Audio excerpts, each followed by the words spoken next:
Bonjour à tous, infiniment heureux de vous retrouver pour partager avec vous le Chitat du jour. Aujourd'hui, nous sommes le Yom Shishi Erev Shabbat Kodesh. Nous allons étudier aussi le Chitat de demain, Yom Shabbat Kodesh. Nous sommes aujourd'hui le Yutet du mois de Shvat.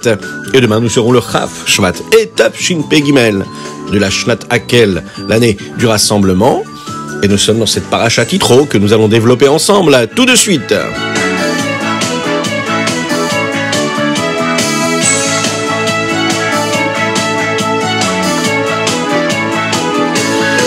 Et nous commençons tout de suite avec le Chumash. Les Béné Israël se sont préparés au don de la Torah. Ils se rassemblent autour du Har Sinaï pour recevoir la Torah. Akadosh Baruch Hu va descendre du ciel quand eux se tiennent tout autour de ce mont Sinaï-là.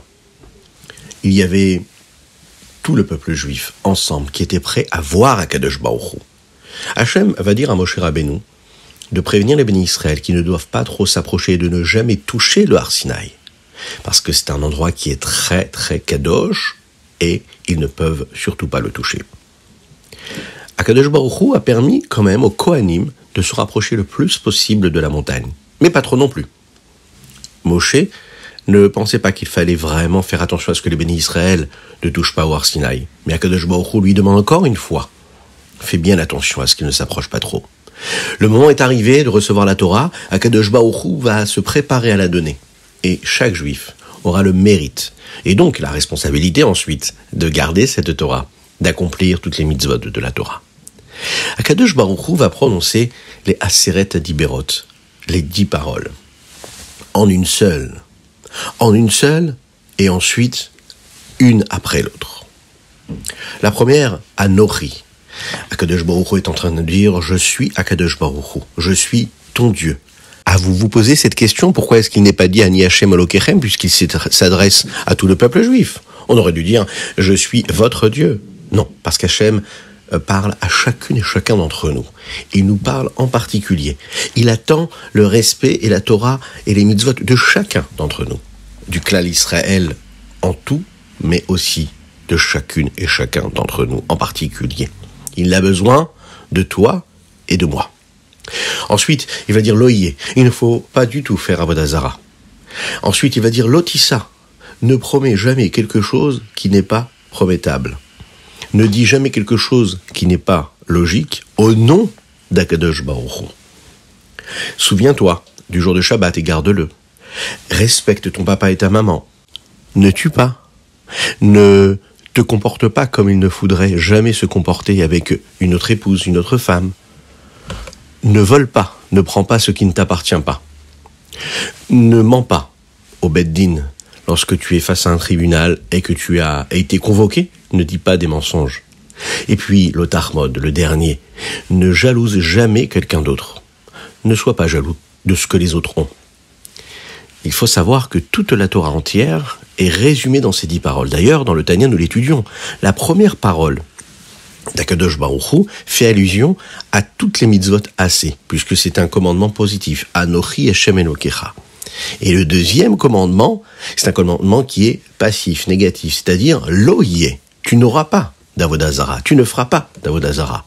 Cela fait référence, comme le dit le Tanya, à toutes les mitzvot lotase, à tous les commandements qui sont des commandements négatifs.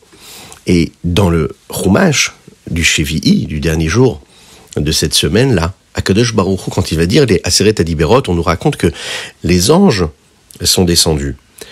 Ils sont descendus aussi pour aider les Béné Israël, parce qu'ils ont eu très très peur quand ils ont vu Akadosh Baruch Hu et qu'ils ont entendu sa voix. Alors les anges les ont calmés, et les ont ramenés à leur place. Une fois que les Béné Israël ont entendu la Aseret Adiberot, ils ont demandé à Akadosh Baruch Hu et bien sûr à Moshe de leur expliquer tout cela, parce qu'ils n'avaient plus la force d'écouter ce qu'Hachem leur disait. Ils voulaient entendre les mots d'Hachem, mais ils voulaient pouvoir le supporter, et puisque le peuple juif était doté d'un corps physique et matériel, ils avaient du mal à accepter, à supporter la grandeur et la puissance et la lumière d'Hachem. Moshe va les calmer et va leur dire de ne pas avoir peur. Ne pas avoir peur d'Hachem, parce que c'est Akadosh Baruch Hu qui a voulu que les choses se passent ainsi. Ils vont avoir maintenant ce que nous appelons la Hirat Shamaim, la crainte de Dieu. Mais Hachem va quand même dire à Moshe, parle aux Béné Israël, parle-leur avec leur langage, avec leurs mots, afin qu'ils te comprennent. C'est pour cette raison que Moshe va monter au Har Sinaï, parmi ces nuées-là, et le peuple juif va rester en arrière. Un petit peu plus tard, il va rester là-bas pendant 40 jours. Et Hachem va dire à Moshe de se souvenir que eux aussi ont entendu Hachem quand il a parlé. Il faut qu'il fasse bien attention à de ne jamais faire l'inverse de ce qu'Hachem a demandé, de ne pas faire Avodah Zara, et de se comporter comme il faut. Les bénis Israël vont comprendre que quand Dieu leur donne la Torah, il leur donne en fait à ce moment-là la possibilité d'avoir une vie qui est pleine de sens, des responsabilités. Il leur propose de faire partie de son projet à lui, de faire de ce monde-là un meilleur monde, bienveillant. Ils vont donc construire un misbéach pour servir Akadosh Baruch Hu comme il leur avait demandé.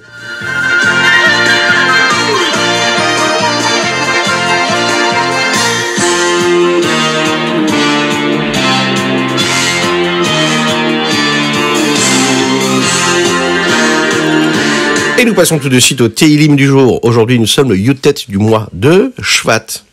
Et nous lisons les chapitres Tzadik à Tzadik Vav. Parmi ces chapitres que nous allons lire, il y a un chapitre que les Lévi'im avaient l'habitude de chanter dans le Beth Amikdash le jour du Shabbat. Shir Shel Yom. Un des versets de ce chapitre-là parle du fait que nous devons tous remercier Hachem, être reconnaissants le jour du Shabbat.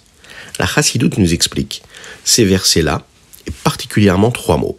Tov lehodot la Hachem. Il est bon de remercier Hachem. On peut l'expliquer différemment. Tov, le bon qu'Hachem nous fait, eh bien pousse les gens et entraîne les gens à donc glorifier et remercier Hachem. On sait qu'Hachem, il est toujours bon pour nous. Ce qui se passe, c'est que nous, on est dans notre exil et parfois on ne voit pas comment c'est bon.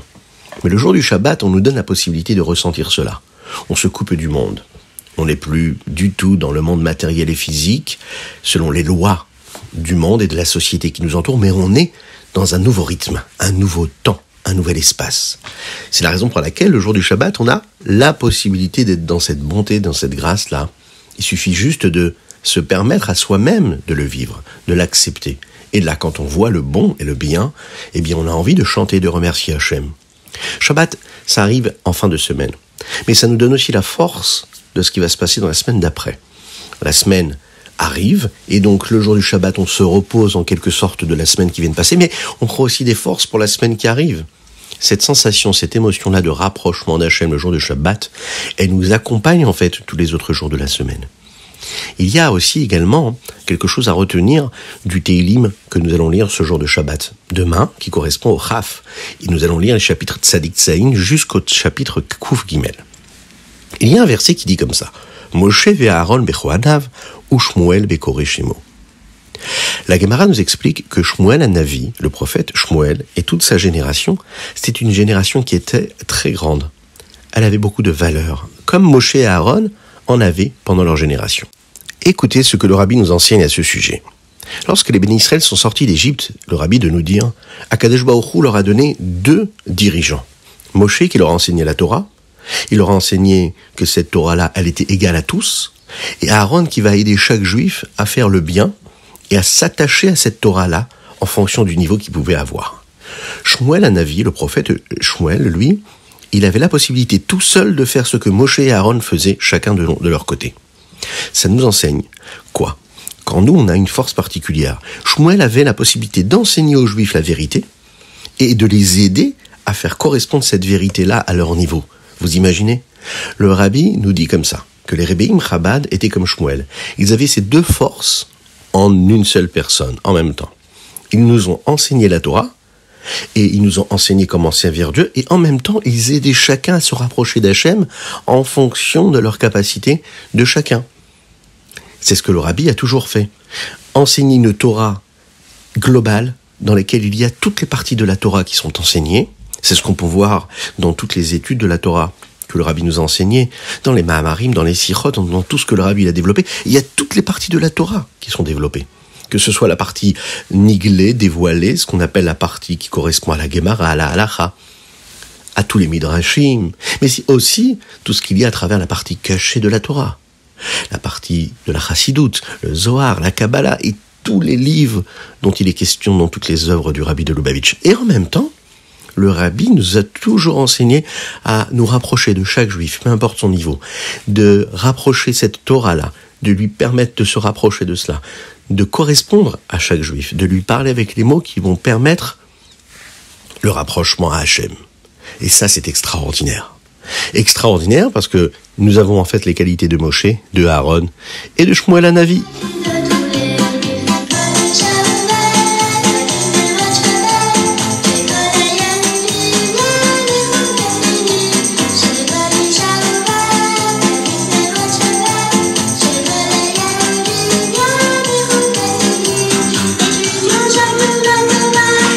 Et nous passons tout de suite au Tanya du jour et de demain. Yud, Tet, Shvat et Chaf, Shvat, Shana Pshuta.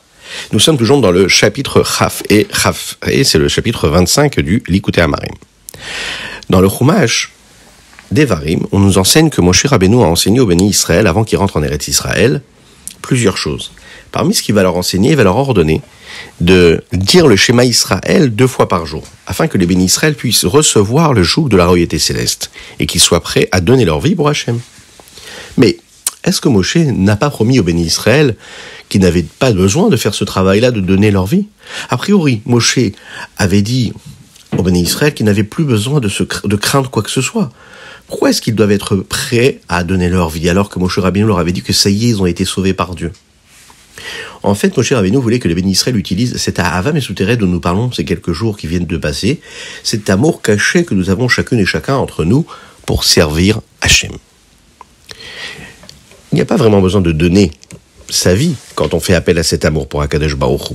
Mais le fait de s'en souvenir, eh bien, ça nous permet de nous éloigner des avérotes qu'on aurait aimé faire.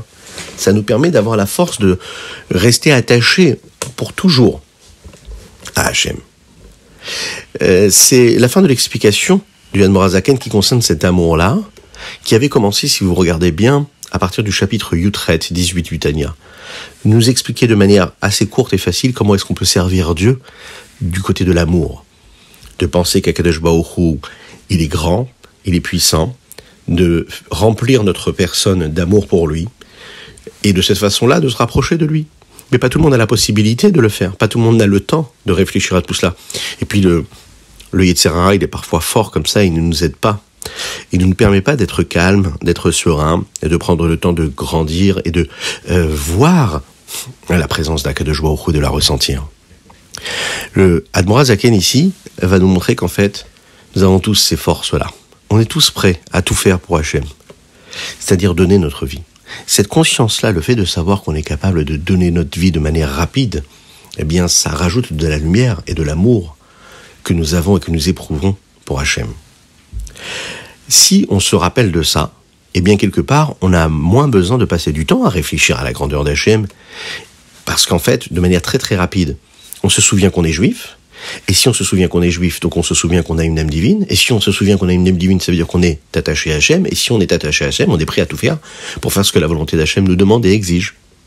En fait, c'est un raccourci, si on veut, qui peut passer outre la réflexion profonde et longue. Alors les deux chemins sont possibles, et les deux chemins sont près de l'homme, et on doit choisir. Quand on a la possibilité de prendre du temps pour réfléchir à la grandeur d'Hachem, il faut le faire. Et quand on n'a pas le temps, pour être sûr de ne pas faire d'Avera, il faut se rappeler qu'on est attaché à Hachem et qu'on doit faire Messirut Nefesh. Et de se dire que si on fait une petite Avera, déjà on se détache de Dieu. Maintenant, le Rabbi Shlomo Zalman, dans la partie que nous allons développer qui correspond au Tanya de Shabbat, on va comprendre pourquoi est-ce qu'on dit Kikarov Elecha Adavar Meod, que c'est tellement proche de toi de servir Dieu avec vitalité, avec responsabilité, avec conscience. Comment est-ce que c'est quelque chose de si concret et de si proche de chacune et chacun ? Est-ce que vraiment vous le ressentez ? Est-ce que vraiment on a la possibilité vraiment de ressentir ça avec autant de force, avec autant de courage ? Ça n'a pas l'air toujours évident. Et pourtant, on nous donne la possibilité de le faire. Et c'est ce que le Rabbi Shlomo Zalman va développer, Be'ezrat Hashem, dans cette partie-là, en nous disant qu'avec les efforts, avec vraiment la volonté, on peut réussir à le faire. Le premier conseil qu'il va nous donner ici dans le chapitre 26, c'est de ne jamais se laisser aller à la paresse. Pourquoi la paresse ? Premier conseil. Lorsque deux personnes se disputent et qu'ils sont en train de combattre, d'accord, pour gagner le combat, eh bien, s'il y en a un des deux qui est paresseux, qui est lourd, qui ne bouge pas assez vite, eh bien il aura du mal à gagner le combat. D'accord ? Même s'il est plus fort, il est plus puissant, il a plus de muscles. Alors que si l'autre il est rapide, petit, mais il est vivace, et puis il va vite, alors à ce moment-là, il gagnera le combat. C'est un peu comme ça que ça se passe avec le Yetzer Hara, vous savez ? Mais at or doché arbe rocher. Un peu de lumière, ça repousse beaucoup d'obscurité. Donc, un homme, quand il est dans la rapidité, et il ne se laisse pas aller à la paresse, il ne se laisse pas être une pierre, mais plus, il apprend à se lever, à être rapide, alors à ce moment-là, avec ce que nous appelons la zrizout, l'empressement, le zèle, la rapidité, avec la joie, eh bien, il aura toujours, en fait, le cœur ouvert. Il aura, en fait, il ne se laissera pas avoir du souci. Un homme qui se fait du souci, qui est inquiet, qui a peur, qui a des doutes, eh ben, il a du mal à avancer. Et quand il a du mal à avancer, la chassidoute nous dit, eh bien, que son cœur et que son cerveau se bloquent. Hein, et une fois qu'il se bloque et qu'il se bouche, eh ben, il n'a plus envie de rien faire. Donc il ne faut jamais se laisser aller à cette tristesse-là. Il faut toujours essayer d'être joyeux. Pas seulement essayer, hein, réussir à être joyeux. Réussir à être joyeux, c'est de se dire que la seule chose que je veux, c'est garder la joie. Et quand on a la joie, eh bien, Akadosh Baruch Hu nous aide ensuite à combattre le mal. Puisqu'on n'est plus dans la paresse et dans l'inactivité, mais on est dans le mouvement. Et lorsqu'on est dans le mouvement et qu'on avance et qu'on bouge, eh bien, tout se passe bien après comme il faut. Donc, il faut jamais se laisser abattre à la paresse et il faut toujours garder l'espoir, garder le sourire, garder la joie. Cette joie-là, en fait, c'est la lumière, et cette lumière-là, elle repousse tout ce qu'il peut y avoir de négatif en nous, tout ce qui peut se passer de négatif autour de nous.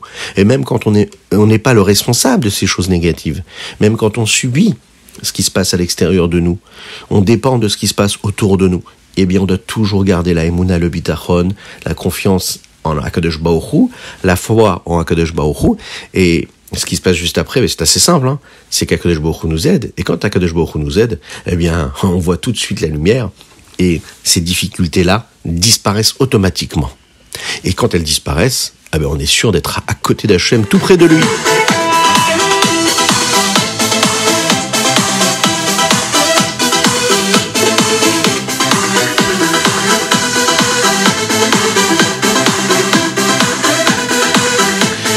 Et nous passons tout de suite au Hayom Yom. Le Hayom Yom, il est magnifique aujourd'hui. Le Rambam nous enseigne quelles sont chacune des 613 mitzvot que nous avons reçues par Akadosh Baruch Hu et Moshe Rabbeinu.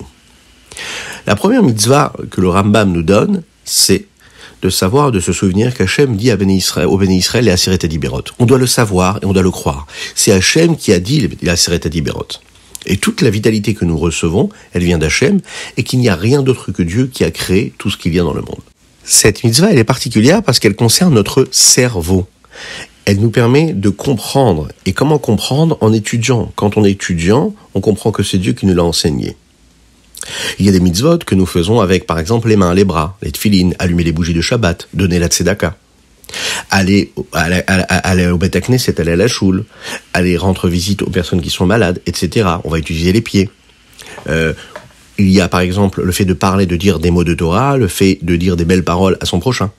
Ici, la mitzvah, c'est d'utiliser notre cerveau. Chaque juif croit en Dieu. Il est prêt à faire tout ce que Dieu lui demande.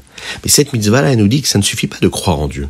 Il nous dit ici, le Rambam, la première mitzvah de toutes, c'est d'utiliser notre intellect afin de comprendre autant que possible comment Akadosh Baruch Hu, on y croit.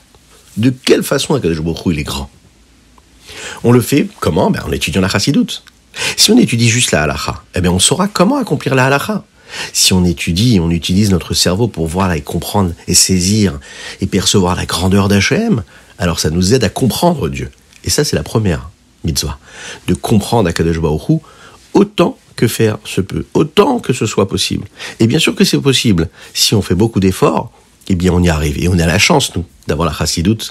Et il faut la diffuser afin que tous puissent en profiter. Dans le Hayom Yom du Chaf Shevat, ici le rabbi de Lubavitch nous explique et nous parle d'une lettre qui a été donnée par le rabbi Rachab, le rabbi Shalom Dovber, le père du rabbi Yosef Yitzhak, le précédent rabbi. Il nous dit comment est-ce qu'on doit se laver les mains pour la Séouda, quand on doit manger, selon la conduite et les habitudes du rabbi Maharash. Première chose à faire, on se lave à 3 reprises les mains. De l'eau qui reste dans la fin de ce rinçage dans la main gauche, eh bien qu'est-ce qu'on fait? on prend les deux mains ensemble et on va les frotter l'une avec l'autre. D'accord? On les prend l'une avec l'autre. Et une fois qu'on a fait ça, on peut faire la bracha de Asher Kidishanu, Bemitzvotav Etzivanu, Al Netilat Yadayim. Et de cette façon-là, on est sûr de faire les choses comme il faut. Avec ces mots-là, nous allons conclure notre chitat du jour. Je vous souhaite de passer un excellent Shabbat, que Dieu vous bénisse et qu'il vous protège. Soyez heureux, soyez joyeux, chantez, dansez pendant ce jour de Shabbat, prenez toute la gdoucha possible, diffusez-la autour de vous, étudiez la Torah, reposez-vous. Et puis, qu'Akadosh Baruch Hu nous envoie très très rapidement le Mashiach Tzidkenu Bekarov Mamash.